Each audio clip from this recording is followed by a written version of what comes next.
Mamadou Wane, je suis le coordinateur de la plateforme pour la promotion et la protection des droits humains.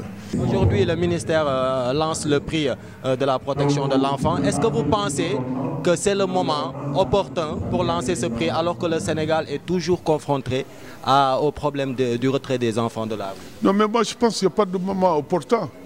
Le prix vient, à mon avis, la République et la nation doivent reconnaître le travail de beaucoup de personnes, de femmes, de jeunes, d'hommes qui travaillent tous les jours avec ces enfants, dont personne ne veut finalement les exclure, à mon avis, de la République.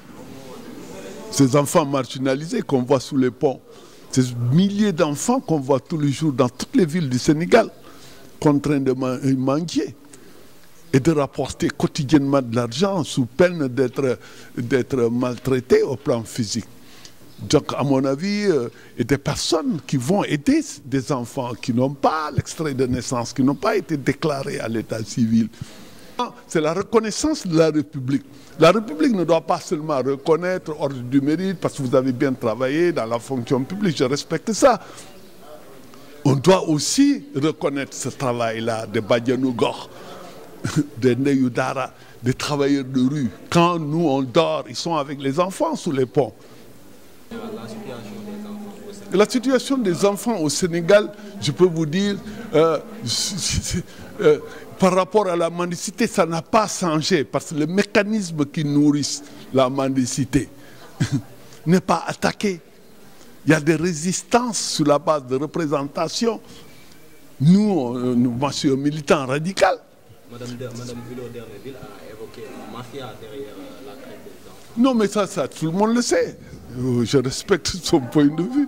Tout le monde le sait. Moi, je fais des études là-dessus. Tout le monde le sait et je suis d'accord avec elle.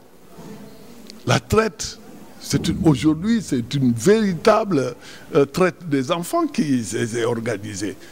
Mais il y a les lois qui ont été votées, qui ne sont pas appliquées de manière systématique, surtout par rapport à la question de l'exploitation de la mendicité, etc. Ce n'est pas dans l'aspect judiciaire qu'il faudrait appuyer. Mais c'est clair, un État n'est État que quand il y a ce qu'on appelle l'autorité, l'État de droit. L'État de droit, c'est aujourd'hui aussi protéger les exclus, protéger les plus faibles.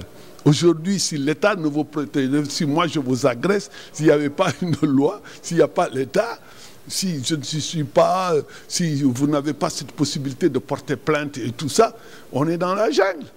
Et ce qui se passe avec les enfants, on les maltraite, on les exploite, et souvent, ça commence à bouger.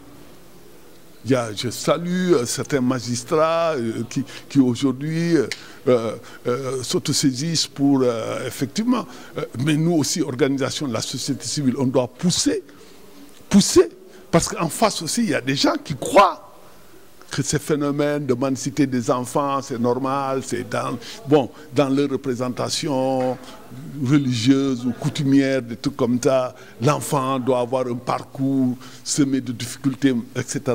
La mobilité des enfants, c'est un phénomène anthropologique qui date de très longtemps. L'État a une part dans l'éducation des enfants en offrant des opportunités d'accès égal à l'éducation. L'État doit offrir des opportunités d'équité sociale. L'État doit offrir des opportunités de travail. L'État est là pour, par exemple, corriger les déséquilibres sociaux. Si l'État dit oui, c'est les parents, c'est facile. Si par exemple vous maltraitez votre enfant ou vous forcez votre fille à se prostituer, vous devez tomber sous le coup de la loi. L'État devient protecteur. La communauté aussi doit protéger les enfants. Mais c'est clair, la communauté aussi. Moi aussi, je dois protéger l'enfant. Par mon comportement en donnant de l'argent à des enfants, et je sais que cet argent-là, c'est ça qui est la chaîne de l'esclavage. Et je continue à donner. Nous sommes responsables. Donc pour moi, c'est une responsabilité globale de la société. Mais quand on le dit, on ne dit rien en même temps.